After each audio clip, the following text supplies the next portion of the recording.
Oh my God, it's Thursday, and look who's back, because I know you all missed me, because I missed you. Welcome to the Geeks with Wives and Capes, episode 98. I am your illustrious, charming, ever crazy host, DarthSparrow, and I'm glad to be back this Thursday with just me and the guys tonight. We have no guests.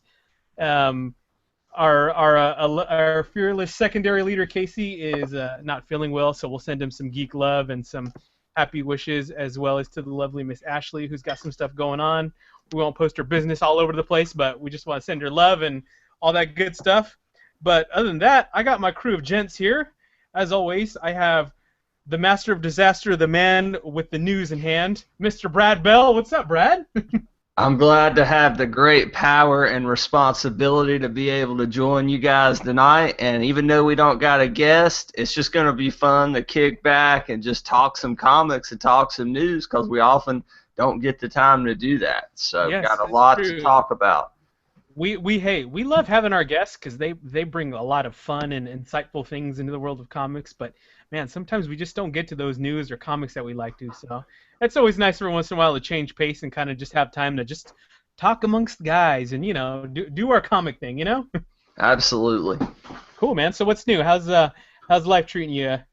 I've been doing well on summer break here from the main job, so I've been able to work on some things behind the scenes for Geeks with Wives. Got some cool things coming down the pipeline that maybe I'll reveal at the end of the show if you stay tuned. If you're a collector, it may be worth listening to the very end to hear what that is. I got Yeah. to go to Heroes Con, which I know I'm going to talk about here in Charlotte, North Carolina, big comic-centric convention, and got to rub elbows with a lot of big names in DC entertainment. Yeah.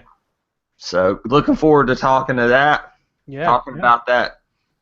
I got to tell you, man, you and I were talking before the show about, things that are coming down the pipeline on GWW, and I got to tell you, man, when I think about it, and I think about just, almost 100 episodes ago, Geeks with Wives wasn't anywhere near where it is now. And I mean, I'm not at all going to take credit for any of that, besides being on the show. But I mean, I never imagined that when myself and Casey and James Hardwick started this whole little endeavor that things would go to where they're at now. So I got to give a big shout out to everybody who has worked hard and diligently to keep this machine ever progressing, because we got some big stuff coming up, don't we? Yeah, we do, and it's fun to watch it grow, and I'm just really thrilled to be a part of the ride. And when you talk about launching a podcast a couple, almost like 2 years ago, it feels like now, and then you're to the point to where you're at San Diego Comic-Con and you're at New York Comic-Con and you're Yeah. getting to talk to people who you just saw their names on the front of DC and Marvel Comics. It's really Like it's Scott surreal. Snyder. Speaking of Scott Snyder, the Yeah. man that really That brought it to us. put Geeks with Wives on the map, Jonathan Reyes. How are you doing, buddy? No, well, I'm glad to be back. My third time. It's it's nice. I feel it's just good. Yeah, no, I don't want to take too much credit. It was all for the website to get Scott on there, and I'm just glad to see everything's going so well for the website. Yeah, man, it's awesome. Another thing we were talking about. It's awesome when we get new guests, and I guess we'll say we consider everybody, big time in our world. But you get those names that everybody knows, and it's easier to get other names when you say, "Hey, Scott Snyder was just on our website," Or Would Dan you like to Abnett? come on too? Right. Yeah. Yeah, yeah. So John, good stuff, man. Good job. Thank you. Giving us more credibility. We'll take as much of that as we can get. So what's exciting in your world, my friend? Not much. Just laying low for a while. Yeah. Last couple of months, and trying to get some work done, as I was saying before, but hasn't really worked out that much because just kind of enjoying being lazy for once. So that's what it's been like recently. But I gotta take it for what it is right now. Well, Sure. when you've interviewed Dan Abnett and Scott Snyder in the past 3 weeks to a month, John, it's cool. You can kick back a little bit, all I'm right? missing well-deserved time off, sir. Just I'll rest do up. that. I got to rest up for what you're bringing us next, huh? Oh, good, man. Awesome. Well, I'm glad to be back with you guys. I missed you guys. I was doing training at a new job, which is, it's a new job. Yeah. Hopefully better money, but sometimes I got to train and do all that lame stuff. But anyways, back to the fun stuff. Let's since we got no guests, why don't we start off with our week in geek and what we read this week? We'll start with that. Gents, who wants to go first? I'd like to talk about Heroes Con just a minute before we get into that. Let's do that. We're gonna go to a new segment with Mr. Brad Bell about his experience at Heroes Con. Let's do it, bro.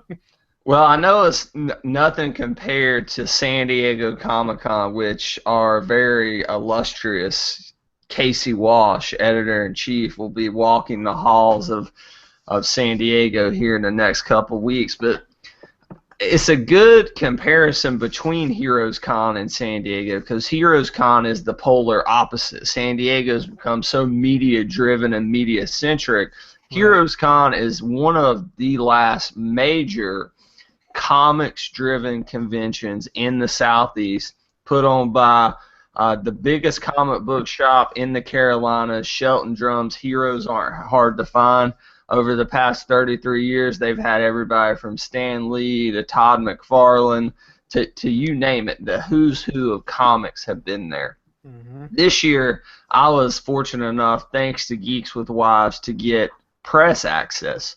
And it was a special moment for me, guys, because I've been going to this convention. This was my 11th year. I grew up going since high school and have been on that floor, 10 times. But to go down on that floor with the press before everybody else goes in, I'm not trying to be self-serving, but it almost made me tear up a little bit, because I'm walking around this red carpet and I turn the corner and there's Colin Bunn, who writes Magneto, and I get to talk to him. Or there's Ming Doyle, who's doing the art for Constantine. But my focus at the con was mainly the new DC publishing initiative, DCU, YOU.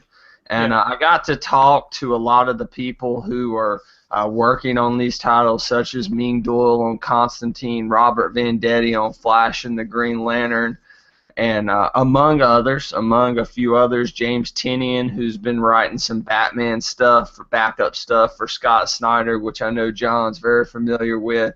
Mm-hmm. And I got to attend a panel, and I had a question from Geeks with Wives for these DC creators, and it was about continuity, because there's been a lot of confusion about continuity in DC, because DC's been this continuity-driven company for years and years and years. Sure. After the New 52, they said they really want to focus on character over continuity. But you guys know how crabby some comic book fans are. They want their continuity, right?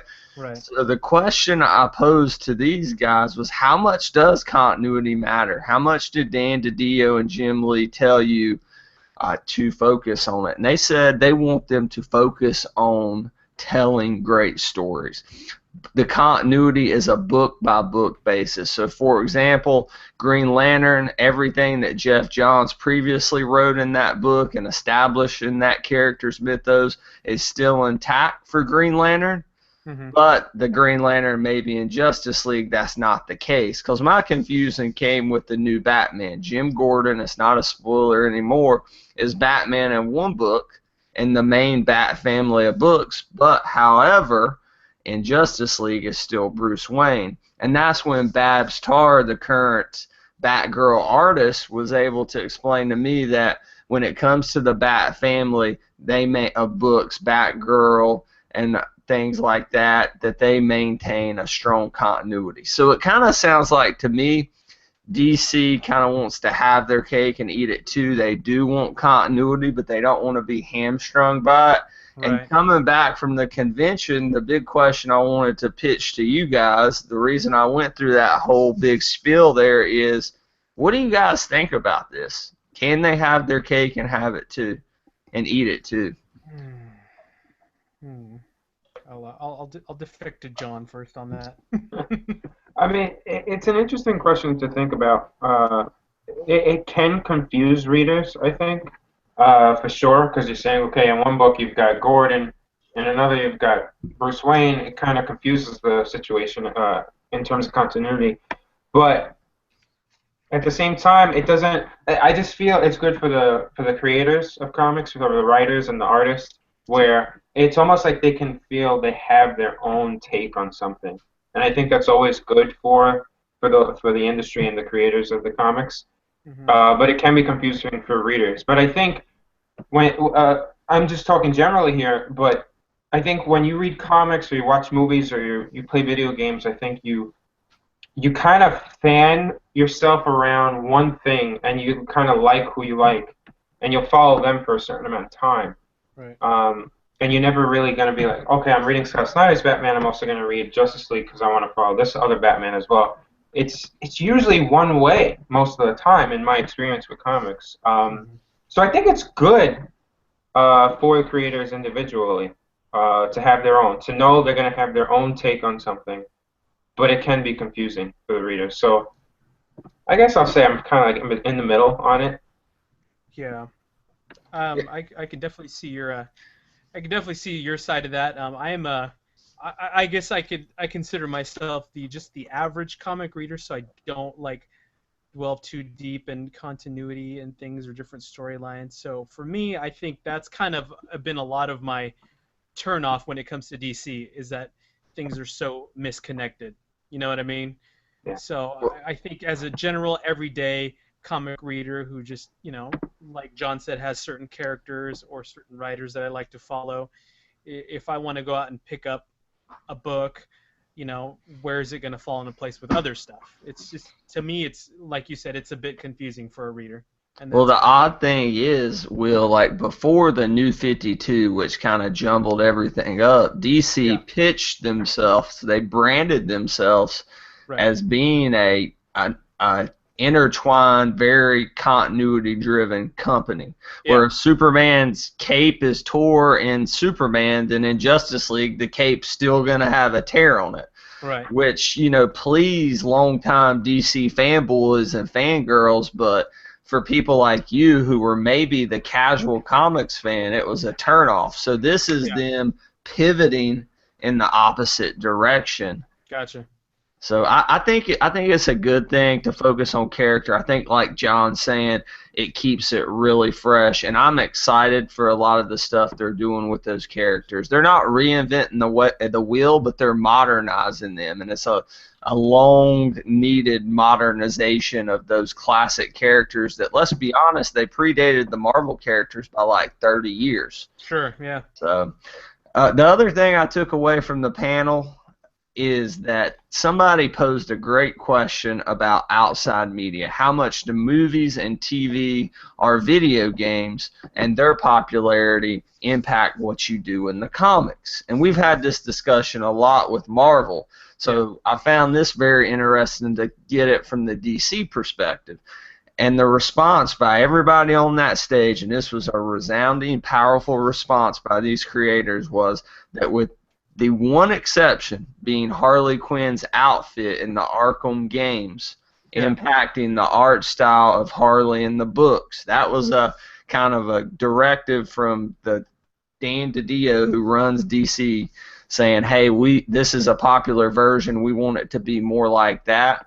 With the exception of that, they considered the comics not to be influenced by the movies. The comics are their own thing, which Yeah. is different from Marvel, where you see them push books that have movie characters, or you see them redesign characters to look to their movie versions, or you see them cancel or scrap Fantastic Four or X-Men titles because they don't own the movie rights. So Right. how do you feel about DC kind of taking that opposite approach? Yeah, I think DC has to be different than Marvel. I mean, Marvel has created such a I don't even know what to call it. They're so big now, and they have a great formula, a really good formula. And I think if DC just follows what they're doing, I think they're gonna kind of look like they're, I don't know, just copying them pretty much. But Yeah. um, they have to do something different for themselves. Is it confusing? Oh yeah, because it's like, okay, we've got a great Flash series. You're gonna have a Flash movie with a different actor playing Flash and Barry Allen. I mean, they could have done something where they changed the Flash they used, because there's so many Flashes they could have used. Instead of Right. Barry Allen, they could have gone Wally West. But I don't know. DC's a little confusing, and then the only thing that seems that's going to have any continuity with the movies is the Batman stuff. But even that's a little confusing. So DC has got to be different. That's what I'll say about that. And they can't follow Marvel because, like I said, it'll look like they're copying them. Yeah, I D- definitely agree, and I mean, and that's the case, and obviously some people like myself don't really like that formula, so well, everybody's got their things that Right. they like, well, let me ask you this, Will, as a more Marvel guy and a Sure. more just kind of you're a comics reader, but you're like not so continuity driven or whatnot. Right. Do you want the characters in the Marvel books you read Hmm. to reflect the characters in the movies?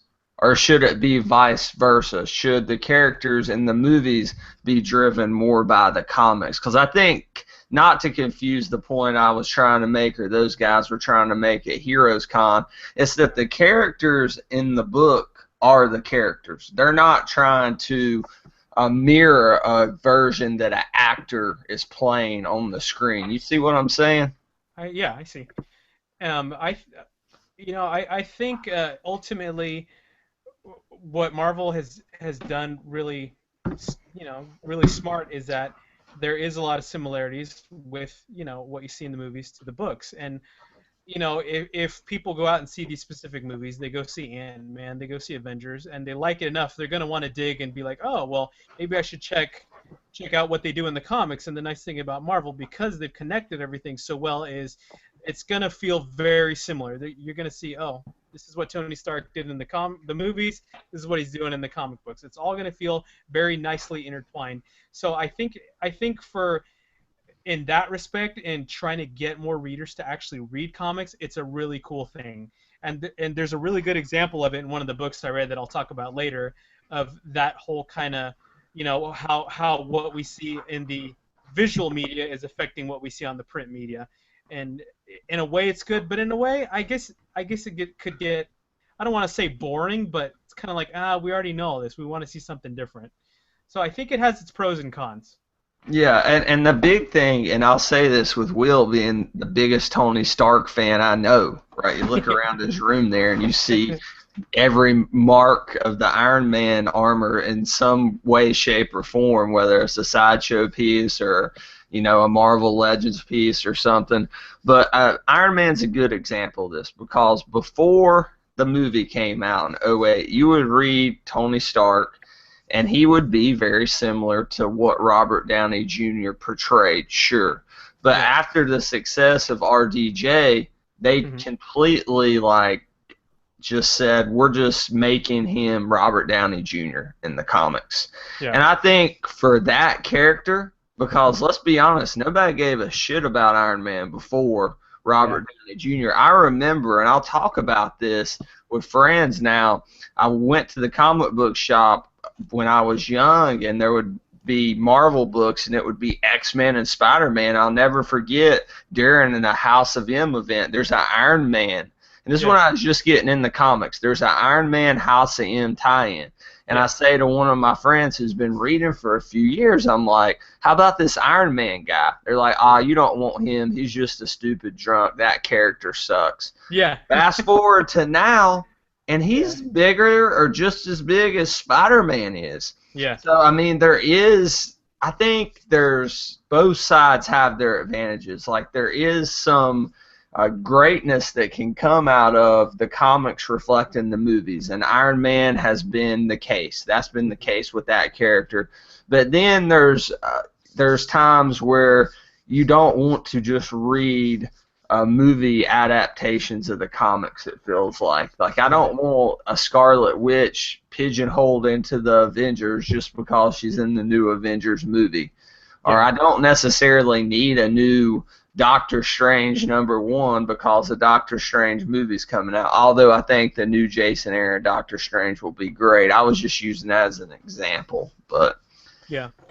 But anyway, Heroes Con was great. It was fun. Thanks for Geeks with Wives for letting me go as press and representing our company. And if you're, in the vicinity, if you're in on the East Coast, especially if you're in the Southeast, go to Heroes Con one of these years, especially if you're more of a comics fan. Now, if you're looking for movies and TV, it's not the show for you. Yeah. Gotcha.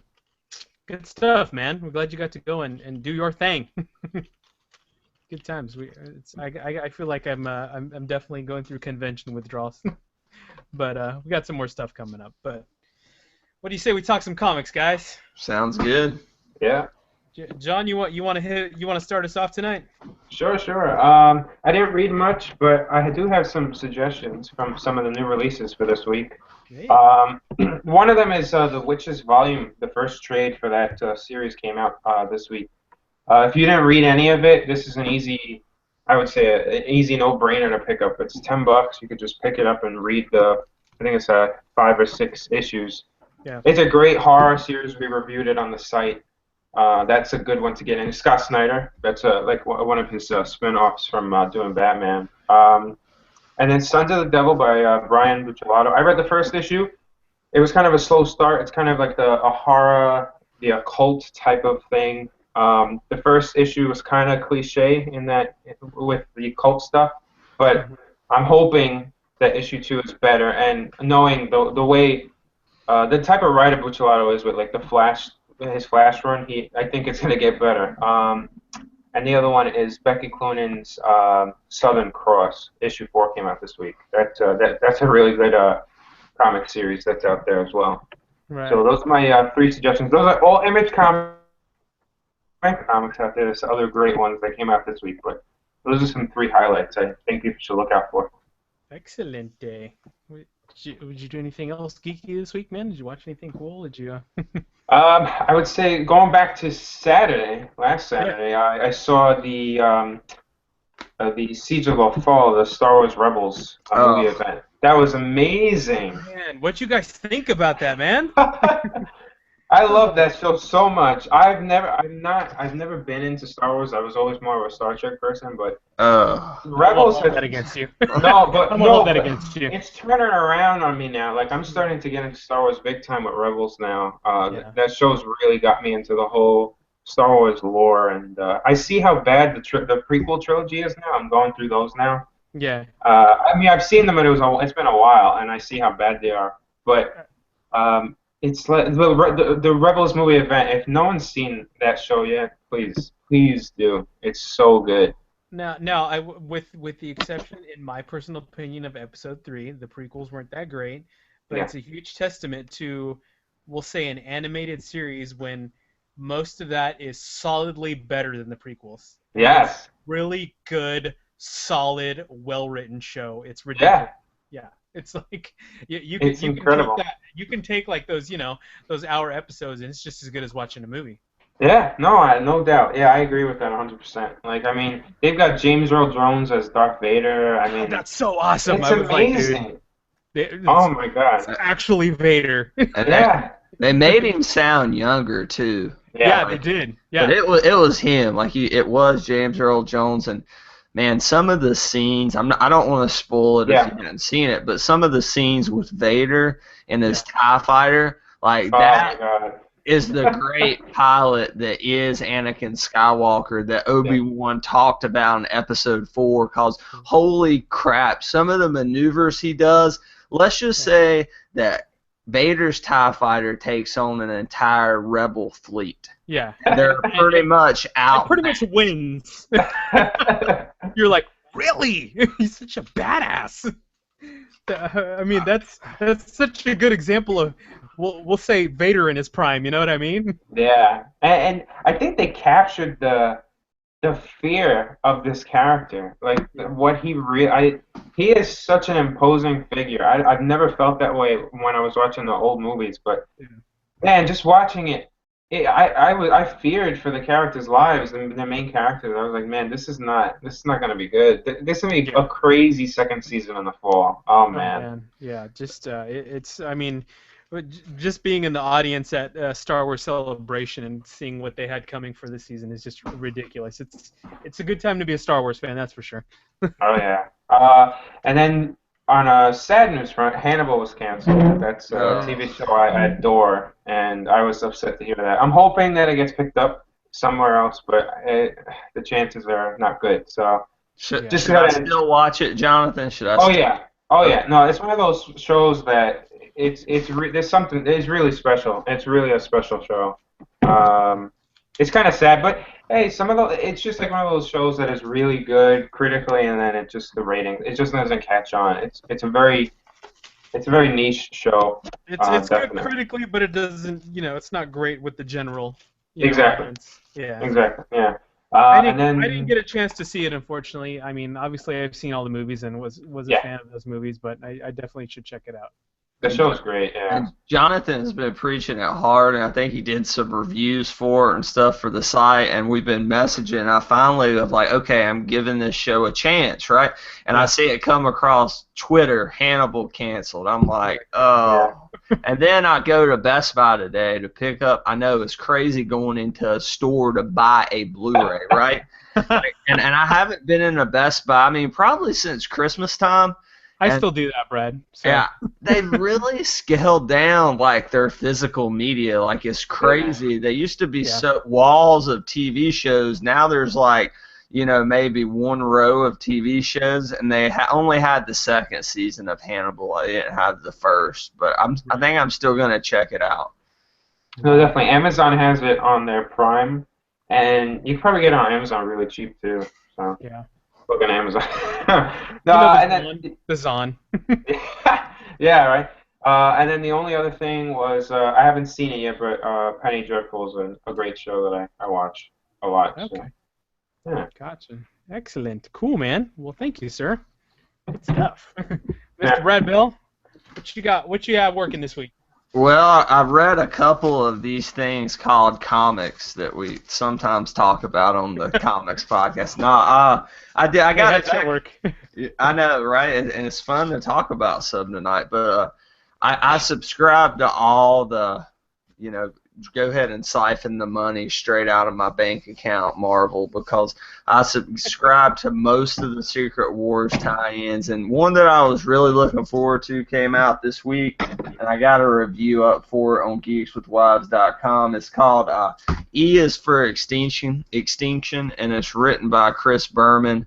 And this is a spin-off of Grant Morrison's new X-Men run in the early 2000s, where Grant Morrison changed the status quo of the X-Men. This is where he took them out of the spandex and put them into the leather suits that they would go on to wear in the X-Men movies, and it's where we kind of get rid of action-driven X-Men books, and it became really character-driven.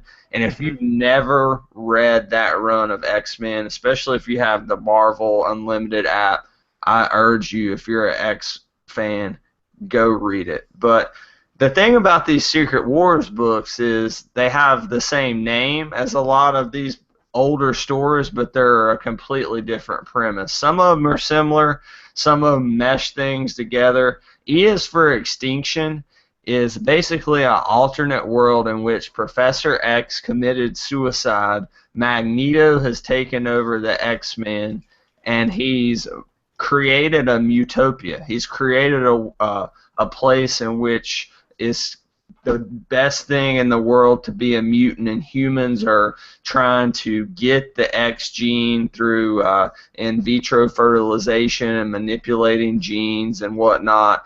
And it's a really interesting kind of dynamic flip for X-Men book. And the art by, I think it's Rob Villalobos, who really kind of mirrors the work of Frank Quietly in the original new X-Men run. It looks like this. It's a sick, twisted, warped, Magneto-driven world. And it's been one of my favorite books, The Secret Wars, so far. Yeah. I read Planet Hulk, #2. I like the first issue a little better. I think Tyler was pointing out that there's maybe some homoerotic dreams going on with this version of Captain America, kind of looking back to his time spent with Bucky Barnes. So I thought that was kind of interesting. But we see a maybe gay gladiator Captain America riding a T-Rex and teaming up with Hulk. So do I need to sell you any more on the book? Like, it's at least it's different, right? I mean, you got to give Marvel credit for that. And that should be the selling tagline right there, bro. Yeah, maybe gay Captain America, gladiator Captain America rides dinosaurs and teams up with Hulks. Boom. Right. Boom. Mic Tell drop. me, maybe we'll get a quote on the trade paperback from Geeks should. for that one. You know, sell like 1 million copies. Contact me now, Marvel, at The Real Brad Bell. Exactly. The rest, I was playing some catch up on some of these new DC titles. There's two I really want to talk about in particular. One I loved, one I didn't love, and I want to see if you guys maybe read the one I didn't love. But I'll start with the good. Green Lantern number 41. I read a lot of Jeff Johns' like defining Green Lantern run, and after he dropped off the book, I know Casey was the same way. I was like, you can't follow. I don't want to read it. The character's been defined. So I decided now that they're providing this jumping on point, and I don't know if you can see it, but he has this really badass character redesign where he's wearing the hood. He has formed a gauntlet that instead of the ring, and it's just really cool artwork by Billy Tan. And I met Robert Vendetti, who does this story, and I picked it up because I was like, hey, I'm going to check this guy's work out. And wow, Hal Jordan's a renegade on the run. The Green Lantern Corps has been destroyed. He's bouncing around, pretty much to use a Star Wars reference, in the Outer Rim, kind of rubbing elbows with other outlaws. And it's a very different take on Hal Jordan and Green Lantern. So if you dropped off after the Jeff Johns run and you're looking to pick up with some good Green Lantern stuff, pick up number 41. If nothing else, that cover is just sick. And here's the one, I don't know if either of you guys read this, and Casey messed with me last week on the show. He told me I wouldn't like this book because Constantine number 1. Okay. Haven't read it. It's out there now. It's pretty knowledge that Constantine, basically in this book, he screws everything that moves. Male, female, demon, whatever. All right, so I mean, it's a. His motto is like Nike, just do it. Yeah, exactly. That's pretty much the new Constantine, and like I was corrected by Tyler Pollock, so I thought Ming Doyle did the artwork, but she actually just helped script this with James Tynion, and it was somebody by the name of Rosmo. I'll get that first name for you in a minute, that did the art, and I didn't like this book, but not because Constantine was sleeping with demons. The reason I didn't like this book is I just thought the panel flow was weak. There was one splash panel where it was the book opened kind of reverse, like vertical, as opposed to horizontal, which I usually like that, innovative stuff like that, but in this case, it was just distracting. If you're watching us live, you can see kind of how it read, and it was just, a lot of people loved this, but it was just, it kind of took me out of the story a little bit, and I've been reading comics for about 13, 14 years, and I can follow panels. Well, I had a hard time following this. I had to read a couple things. I could tell that it was trying to be a little too cute, you know, a little too outside the box. Trying to be too gimmicky. Yeah, maybe a little gimmicky, and I'm in the minority. Hey, if you love this book, it's art, it's subjective, enjoy it, support it. Ming Doyle's one of the nicest creators I've ever met in person, but it's just not really a book for me. So, but that's about it. That's really all I've read this week. All right, cool. Well, what did I read this week? Getting back to our topic earlier about continuity, the first thing I read was the Shield comic. um, issue number 7 by Mark Waid. Issue number 7 deals with Daisy Johnson, aka Quake, aka Sky, and her lovely father, Mr. Cal Zabo, or as he's known in the comics, also Mr. Hyde. This kind of was one of those examples I kind of mentioned about where I guess sometimes things get a little too familiar when they try to tie in too much of like the what we see on screen with the comic books. Because to me, this felt like just too much of a rehash of kind of what we saw at the end of last season of Agents of Shield. It was just too similar. It was kind of a story of Quake and her powers as well as her inhuman DNA and her connection with her father. So they kind of did a little bit of different twists on it, but essentially it was kind of the same story. And initially, what I've really liked about this comic is they've kind of taken things that we're seeing new in the cinematic universe, and they put those characters in this comic, but they put them in different scenarios. It's not exactly the same thing what you're seeing in the movie or in the show. And I think they did too close to what we saw in the Shield show with this comic. So this one kind of was a little boring this week. It was kind of not so awesome. I mean, it was cool. You got to see Sky and her dad, and more of his Abomination-esque alternate persona that he becomes. But didn't do too much for me this week. I don't know if you guys have read this book at all. Have either of you guys checked this book out? I've heard great things about it up until this point. Yeah. But I have not checked it out. I normally really like it. I normally think it's a really cool book. It's a really cool it's not one of those things that you have to follow week to week to be in the loop. It's more like, each thing is its own little like case file from the Shield files, But this week was kind of didn't do too much. But anyways, I read that, and then apparently somehow I got really behind on Black Widow because I had to read like 4 issues to catch up for the current one. I'm like, damn, how did I miss so many? Luckily, I had them all, so I spent all afternoon reading Black Widow. Black Widow by Edmondson and Noto, which is the very cool like. I love that art. He was at Heroes Con this past weekend. Oh man, Yeah. That's awesome. I'd love to get some stuff signed by that guy, but yeah. So I caught up. One of the big storylines in this comic so far has been her trying to uncover the identity of this organization called Chaos, who, as far as we know, is a terrorist organization that has been responsible for a lot of big catastrophes as far as government and other such issues. In the last 2 issues, she kind of more or less finds out that it's kind of hard to explain, but the guy who's in charge of Chaos calls himself the Prophet, and he supposedly gets his abilities from somebody else who allows him to see the future. So Chaos's ultimate goal is to allow or not allow certain things to happen in order to preserve things from happening in the future. Yeah. Like, this is going to happen in the future, but in order for that to happen, we need to make sure this happens as well. So they're kind of the organization that makes sure that whole little train keeps flowing towards the direction of future stuff.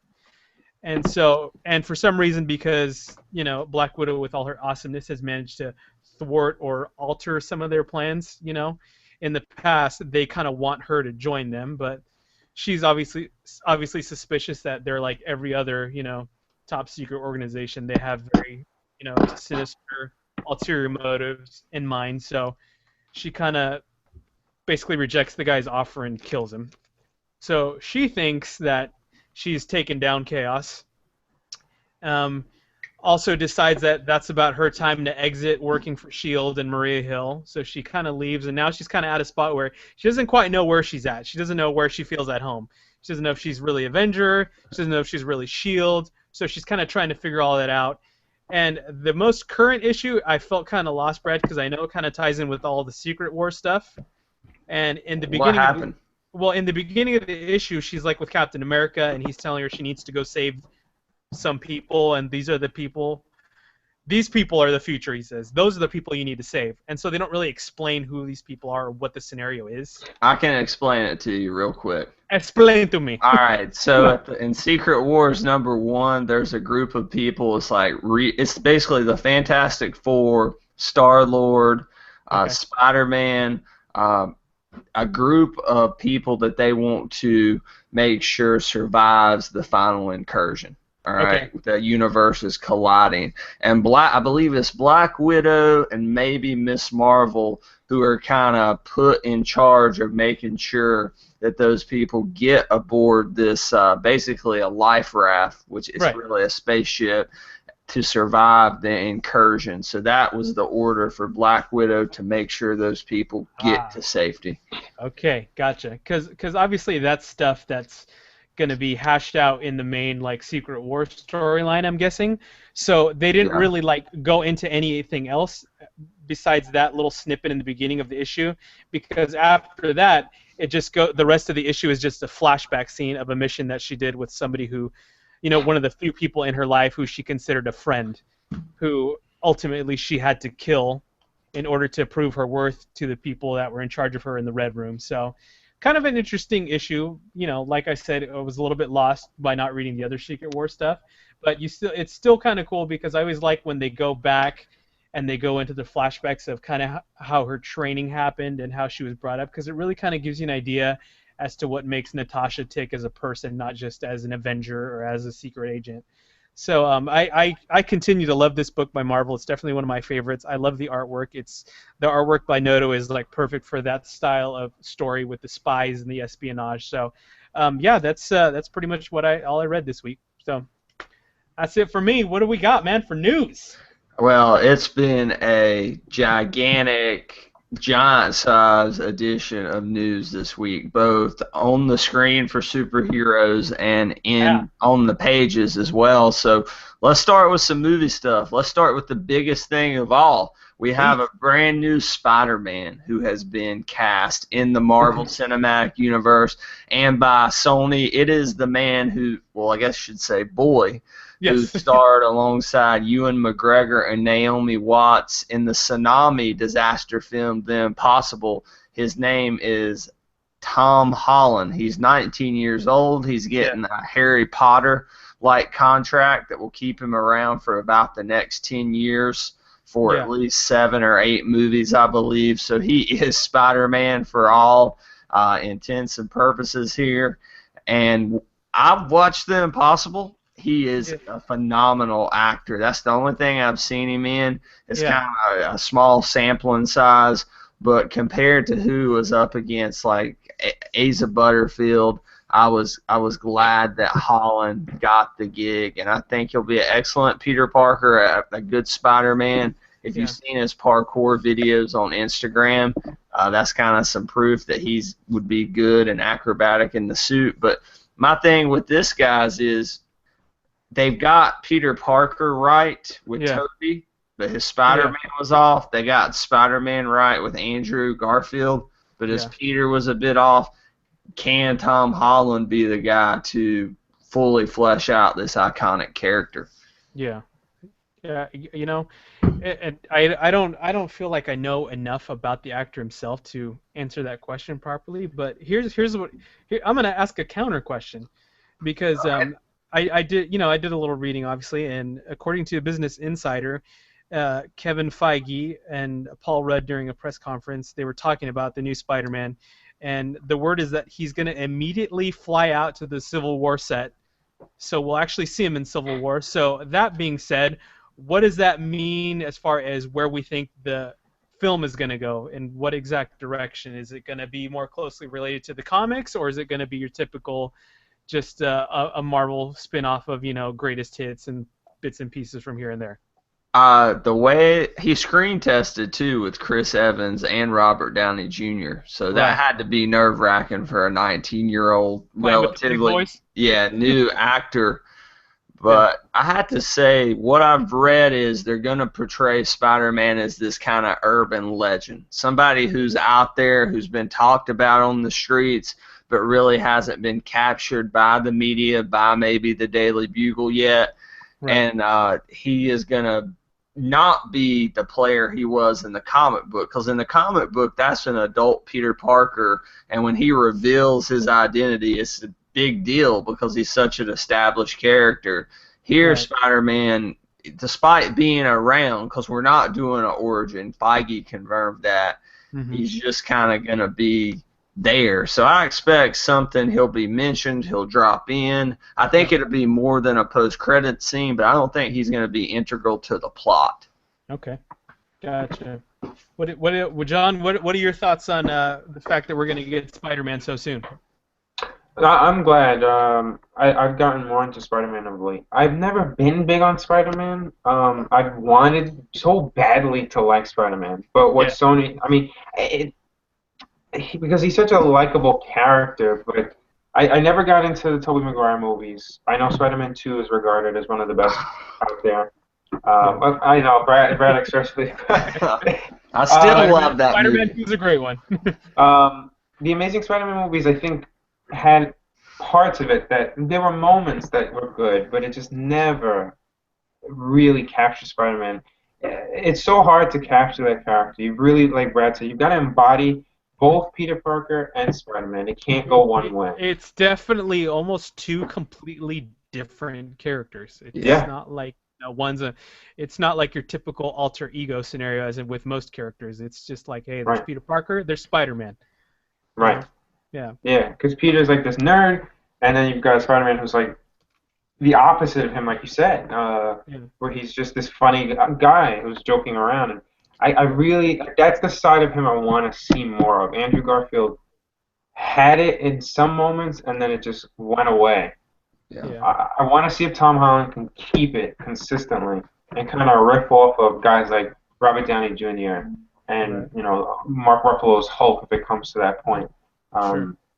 So it'll be interesting to see. I've never seen the kid, so I can't really say much on his acting ability or whatnot, but I'm definitely excited to see what Marvel can do with it. I know Sony's going to have a big play on him still, but just knowing that Marvel's got their hands on it, I'm a little more confident in makes it feel a little bit better, right? Yeah, definitely. I sleep easier in my Spider-Man pajamas at night, knowing that Kevin Feige has some, knowledge of what. They're overseeing things. He knows what great power Spider-Man is and the responsibility that comes with it, right? So, like when he puts on that outfit, Peter Parker becomes the wisecracking cool kid that he wants to be in the hallways at school. Sure. And nobody's really captured that. So hopefully they will. But we got big breaking news from Fox. This just came out this evening. Ooh, let's hear it. July 13th, 2018 will reportedly be the release date for a long-rumored Fantastic Four and X-Men crossover film. Wow. So now, if these characters don't usually cross over much in the comics, there's a lot of crossover between Fantastic Four and Avengers specifically like Tony Stark and Mr. Fantastic, Reed Richards, but these are kind of two different character family groups that maybe don't always mesh so well together. So I'm a little concerned. I think, obviously, from just looking at the standpoint that Fox owns both of those Marvel entities, and they're big cash cows, so to speak. I mean, I don't feel like none of us are surprised by the fact that they want to put them together and get the audiences from both sides, get all their asses in the theaters to see a joint movie from them too. Whether or not it's going to work, that's a completely different story. But it feels forced, man. Yeah. That's what I'm saying. I think it's just a play to make money. I don't know. Yeah, it's interesting to know that they're going to try and do that because we haven't heard anything about the new movie yet and what people think about that one with Fantastic Four. It looks good in terms of the last trailer, but I just have this really bad feeling that movie's going to bomb. Not in terms of like money, but just critically, I think that movie's not going to be taken well. And I don't know if that'll change things in terms of the X-Men, because they've really turned X-Men around the last couple of times out, well, especially with Days of Future Past. But I don't know about this Fantastic Four stuff. It has not really taken off.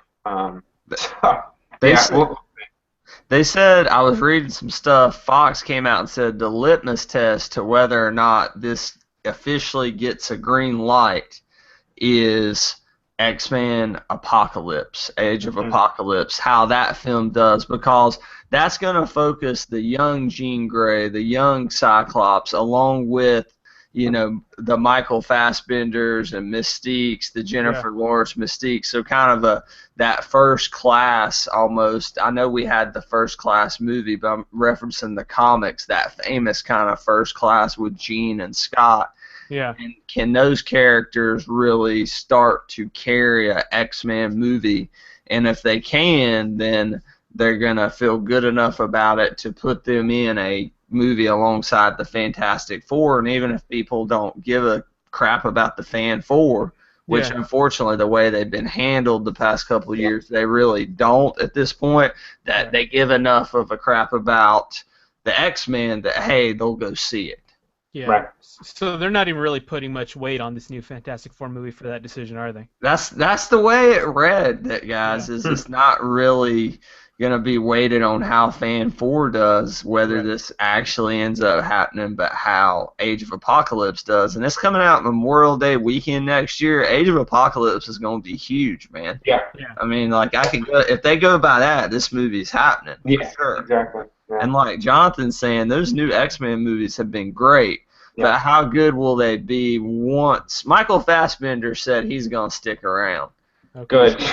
For the long haul. He loves playing Magneto, and I think McAvoy will stick around, but I know this is going to be Jennifer Lawrence's last one. Right. And we're losing Hugh Jackman pretty soon, right? Yeah, which brings us to our next news topic, Will. What a great segue. You're a professional. You've done this a couple, almost 100 times or so. Almost like I know what I'm doing, eh? Yeah. The rumor is the new Wolverine movie, the last one that Hugh Jackman said he was going to do, because he did confirm that he's not going to be in Age of Apocalypse, is going to be Old Man Logan. That will be the focus of the story. I don't know if you guys have read the Secret Wars spinoff or if you read the original by Mark Miller, but it's a fantastic Wolverine story. Yeah. I've unfortunately am in the huge minority or a very small minority, have never read that, but I know how big it is, and I mean you reference Wolverine, and that's definitely one of the storylines that people call up. It's the Japanese saga and Old Man Logan are two that always pop up. So I mean in my mind that's really a smart move if that's going to be the way we see Hugh Jackman go out, and it kind of makes sense to do it that way to me. Yeah, I'm excited for that. I read some of the Mark Miller run, and I've always said if they're gonna either do a send off of Hugh Jackman or if they want to keep him, they gotta go with Old Man Logan. Yeah. I wish it was the latter where he's gonna stay, because I think he's brought so much to that role and to the X-Men universe altogether. Yeah. That it's going to be good, because I think with the Old Man Logan storyline, it's not just about Logan running around screaming and throwing his claws out all the time. It's actually, I think it's going to be a really dramatic movie, a very violent movie, and it'll be good where you'll actually see how, I hope it actually showcases how good of an actor Hugh Jackman is, so they can actually appreciate him, because he can carry a film. Which I think he did for most of Days of Future Past. He was pretty much the lead there. So, I'm excited for that. That's gonna be really good. But I think it's gonna be rated R, because that's depending on how they do it, because that's a very violent storyline. Yeah. And it's probably gonna be more of the new Secret War stuff, because Mark Miller has the Hulk in it. The Hulk War. So that'd be interesting. That's what I was about to say, Jonathan, is that one of the things that makes me afraid is if they, which they'll probably go off comic a pretty good bit, I'd imagine, but it's very focused on Marvel characters interacting. I'm talking about characters that Marvel Studio owns, such as Hawkeye, but specifically the Hulks, plural. Basically, they're like a family at this point, play a big part in Old Man Logan. So you'll be missing some stuff if you don't have a Hulk in there, which they, because of licensing rights, they won't be able to. But, I mean, I like what you said, Jonathan, about being character-driven. If you've ever seen Hugh Jackman in things like Prisoners or The Fountain or what's the Magician movie with Christian Bale? I'm blanking on the name. Is it The Illusionist or The Prestige? I always The get them Prestige. confused. The Prestige. Yeah. Like, Yeah. if you've seen those movies, even though Hugh's a great Wolverine, man, he can carry a film without whipping out claws. Yeah. And that's what Old Man Logan really is. It gets into the core of, what if you outlived all your friends and you're experiencing life without them and your family without them? And I think the Wolverine movies have kind of scratched the surface a bit with that, but I really think it's going to be fun to get in depth with that. So looking forward to that. How about some DC movie news? They may actually make movies one day. And man, I'm just going to go in chronological order here because they're going out for the long haul, man. Let's do it. The rumor is that our next solo Batman movie will hit theaters in 2018, and Ben Affleck will not only be the Dark Knight, he will direct himself as the Dark Knight. And personally, I was excited about this because I think Ben Affleck's a better director than he is an actor. Affleck, Yeah. strong, solid director. Boom. I feel like if you put him behind the helm and in front of the helm of a Batman movie, you got at least a recipe for success. You know what I mean? Yeah. Right. Yeah, I have to just I was when I heard about this the other day, I was telling my dad that of all the Batmans, I think he's the most talented Batman they've had in terms of his ability to on screen. Yeah, he's not the greatest actor. You know, he's good. But yeah, I agree. Strong direction, especially like movies like Argo and things like that. Yeah. So I think he'll bring more of a focus on Bruce Wayne because of the type of actor he is. Yeah. And I would like to see that side of it if he does that, because that's lacked. And Bruce Wayne is such a key character to understanding Batman himself. Yeah. And why he goes under the cape and cowl. So I hope that's what he does. But I think that's locked in and confirmed. I'm still interested to see how he is as Batman in the Batman v Superman movie in March. Dawn of Justice, yeah. Yeah. I can't wait to see that trailer though from Academy Award-winning director Ben Affleck. How many times do you get an Academy Award winner working on a comic book movie? Well, Christopher Nolan should have won an Academy Award by now. Yeah, for sure. So and then I could also star an Academy Award winner, Ben Affleck. Yeah. And the star of Geely, Ben Affleck. I can just see those credits now. From the guy that brought you Good Will Hunting and Geely. I'm excited for it, but me too.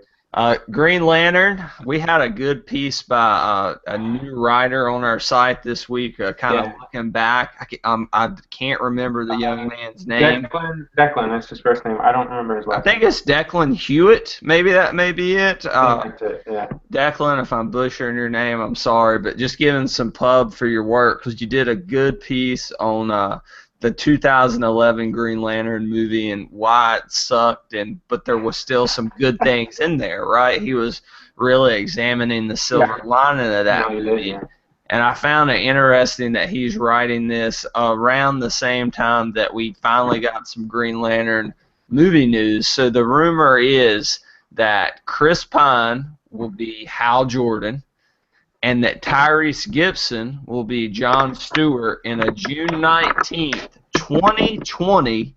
Jeez. 2020. We'll be really old by then.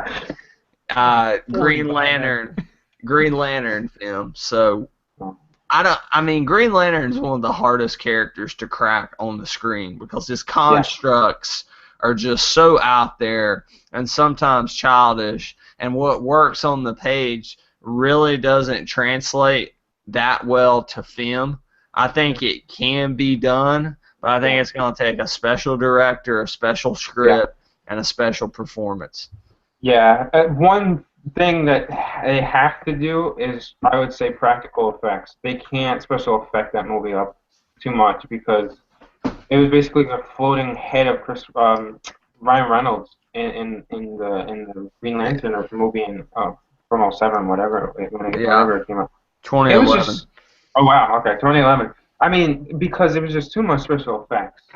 But that can be a special DC movie, like you said, if you do it right. Um, because it's just so cool. I mean, it just really is. Um, I don't know. You're gonna probably get into the reported roles, right, for like Jon Stewart and Yeah. Hal Jordan. Yeah. Jon Stewart as Tyrese Gibson, excuse me, as Jon Stewart, and then Chris Pine as Hal Jordan. So I like both of these choices. Tyrese has been really good in the Fast and the Furious films. I think he's done really well in the Transformers films, which have sucked overall, but he was always one of the more, I'll just say, tolerable parts of those films and his interaction with Josh Duhamel. Yeah. So I like Tyrese. It was long rumored that Common would be Jon Stewart, but Common is going to be in Suicide Squad, so you're not going to have that overlap there. But the practical effects are hard from a construct standpoint, but definitely from the suit standpoint. And what better way they could do that, especially if this comic sells decent. Give us something different. Give us that new look. Give us the gauntlet. I mean, I can see this really working in a film, and it would really differentiate it from the classic look that Reynolds had. And Ryan Reynolds wasn't the problem with that movie. It was just a mess from the script level all the way to, like you're saying, the effects wise. Yeah. What do you think, Will? Just based off looks alone and what a everyday comic reader sees, I think it's really good casting on both ends. I think both of those guys have the potential to make those roles really awesome and hopefully put something on screen as far as Green Lantern goes that we haven't seen yet. So I'm excited about that.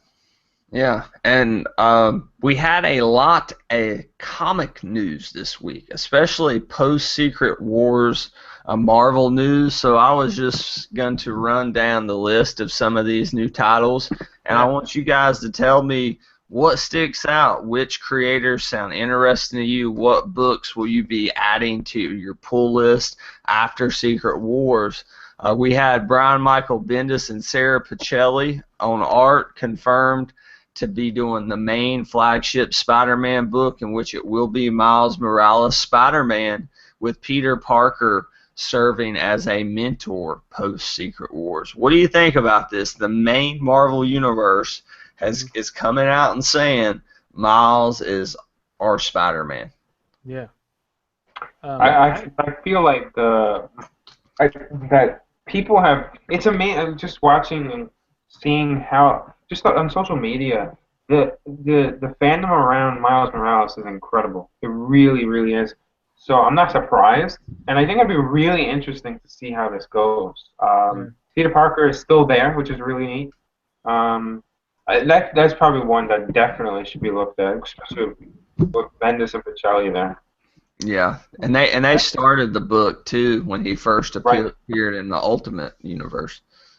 I honestly don't think I've ever actually read a Spider-Man comic. What I know of Spider-Man is from the cartoon and the movie and, the old school show. I like the idea of having a Spider-Man of a different race, ethnicity, color, and having Peter Parker in it feels very I guess we could say Batman Beyond in a way, and I will definitely check it out. I want to see what that's all about. So that's pretty cool. Yeah, it's going to be a fresh take on the character. We had a new Hulk book announced. It's going to be written by Greg Pak with art by Frank Cho, who is a big artist from the mid-2000s who hasn't done art on a monthly book in a long time. And I kind of know who this Hulk's going to be, but I don't want to spoil it for our readers. It's not going to be Bruce Banner. Okay. But we have that. I don't know if you guys are interested in the Hulk too much at all on a monthly reading basis. Not so much. Not so much. Yeah. Not so much. Okay. All right. We have a Doctor Strange #1. This no surprise, right? With a Doctor Strange movie coming out, Right. that's Yeah. going to be written by Jason Aaron with art by Chris Bachalo. Jason Aaron's been killing it with Thor, killing it with Star Wars, Yeah. and he has a kind of unique ability to either introduce new characters or to take characters that you already know and love that maybe you didn't always care about and make them interesting. He's Right. not as good at that as somebody like Jeff Johns is over at DC, but he doesn't just half-heartedly take on a project. He's going to try to do a character-defining arc, and somebody like Doctor Strange really hasn't had that in Marvel, so that'll be interesting. Do either one of you guys have any interest in the Sorcerer Supreme? I've always wanted to definitely read more about Doctor Strange, and being that the gentleman who's writing that has, like you said, done really awesome stuff in those other books that I kind of read, I will definitely be seeing his take on Doctor Strange and seeing what that's all about.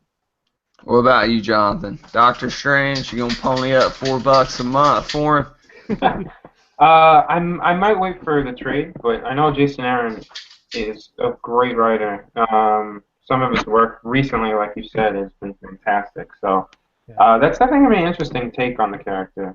Jason Aaron's, I think, a very he gets deep into stuff. So Yeah.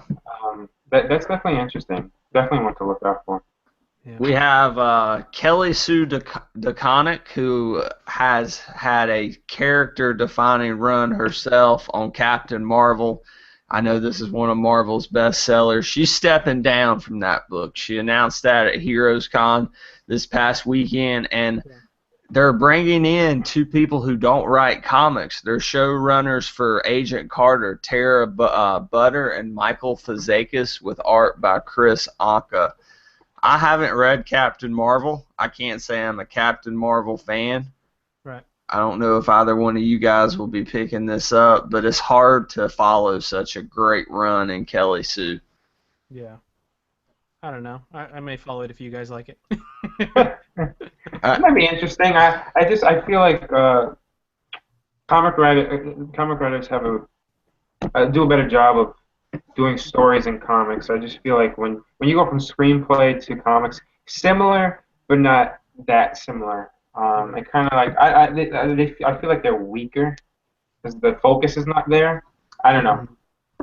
It'll be interesting to see how that goes. But Agent Carter is good, so Yeah, definitely. I trust him. I won't. I probably would go back and read Kelly Sue's original run before I would pick this up, and I don't really know how much Marvel I'm going to pick up post Secret Wars. But let's end on what has been one of the bigger books of Secret Wars getting its own book, and that is A-Force, the female-driven, almost Avengers type team that I've read the first issue. The second issue isn't out yet.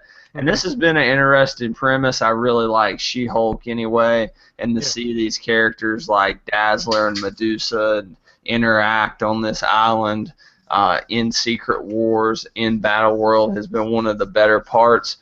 I just don't know how the hell this book's going to continue out of Secret Wars. That's the thing. Like, I feel like Marvel, in this sense, is saying, hey, this book's a hit now. Let's try to make this work, which kind of makes me think how much of this stuff that was designed to be tie-ins that ended up selling well is going to work, separate of the event that it's tying into. What do you guys think about that? I don't know, man. I haven't read much of the Secret War stuff, so it's kind of hard to say. Yeah. Yeah, well, A-Force is going to make a lot of people happy being a monthly book, but that wraps it up for our news segment this week. Cool, man. Thank you, buddy, for always bringing us the latest and greatest in the comic world on the news front. All right, guys. My pleasure.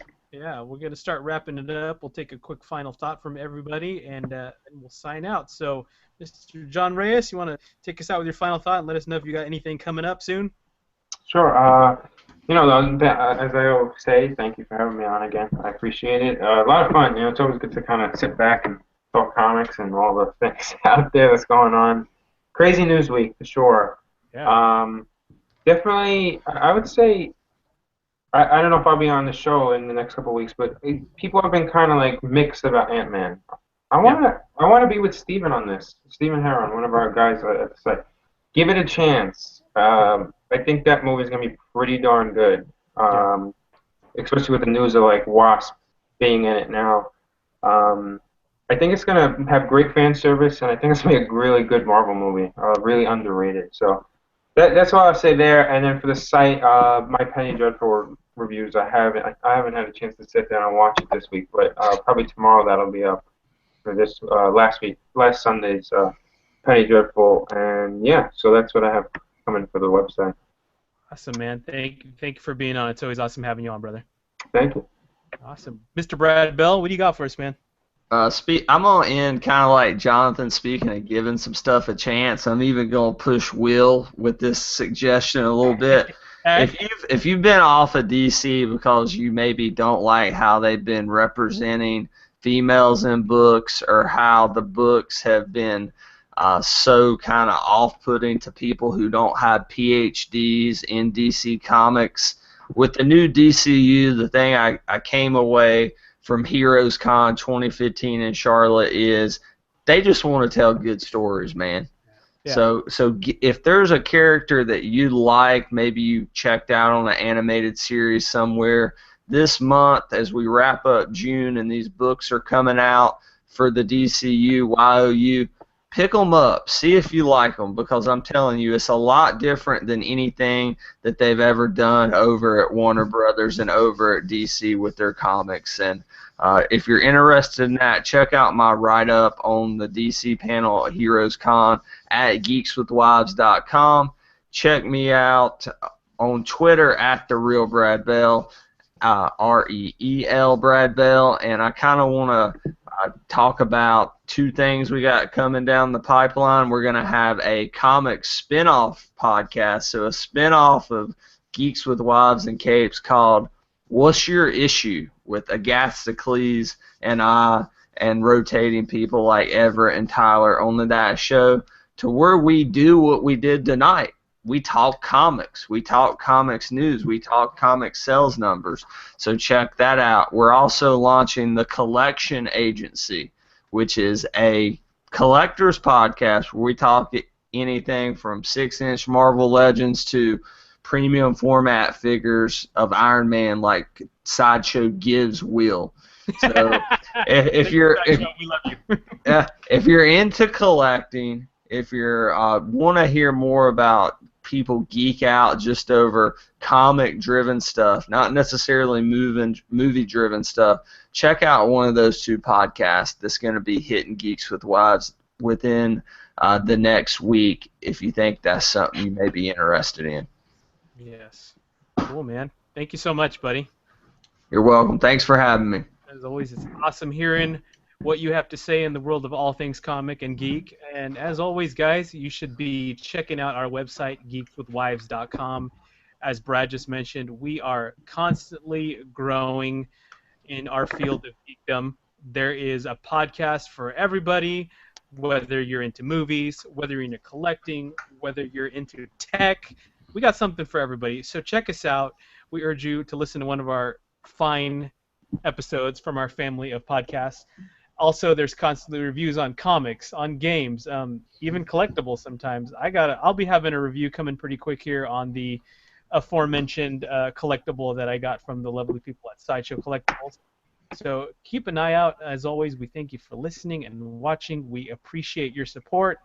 And we love bringing you all this fun stuff because we just, we all have day-to-day lives, and this is what we do for fun. This is what we do to de-stress, and, we get to be passionate about those things like you are. So anyways, thanks a lot, guys, as always, for the whole crew and myself, DarthSparrow. You can find me on Twitter at DarthSparrow, and we look forward to seeing you next Thursday. And as always, I'll catch you on the geek side.